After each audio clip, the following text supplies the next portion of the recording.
This is our home. Or I should say, this was our home. Before it got this small.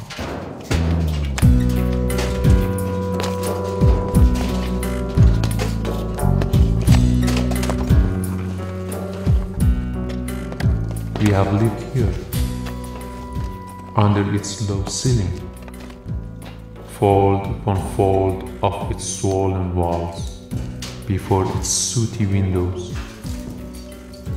Now they're standing over the home and are calling for me. None of them wants to see that the home has gotten small. They do see, but they don't wanna think about it, don't wanna talk about it, they don't wanna mention it to each other. Accepting it, of course, is not easy. They could leave it later, after coming down a little, but not now. Now, they're just looking for me.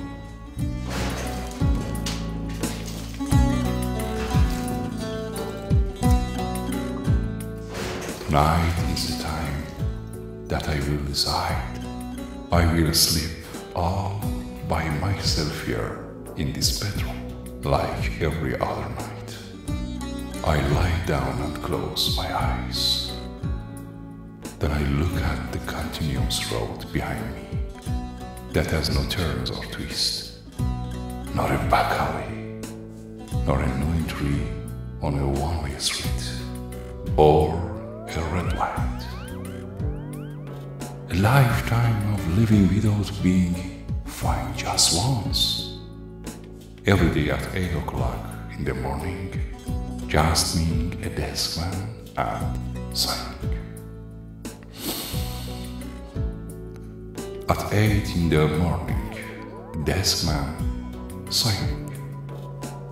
35 years of home payment.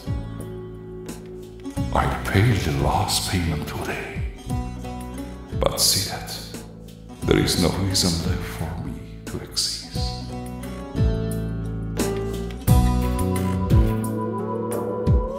I take a glance at the past. Since I was 23 or 4, there were only 2 children who were born one after another, who I'm ready to die for.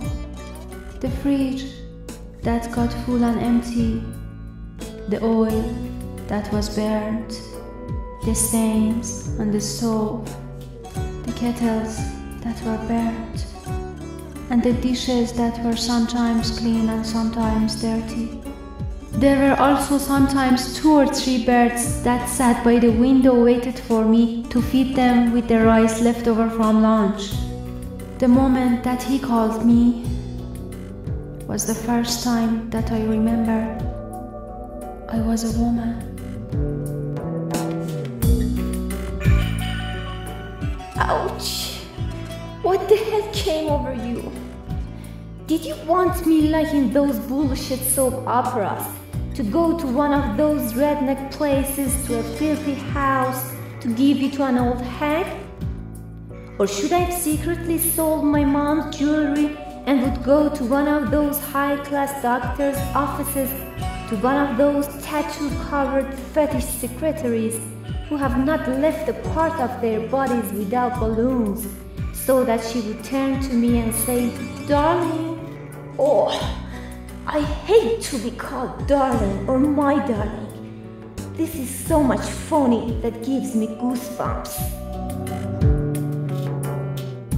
Dear Mom and Dad, now that I'm leaving you this message, you're in a deep sleep, and when you hear this message, I'll be drowned and fly in the sky with the balloons which have remained from my childhood.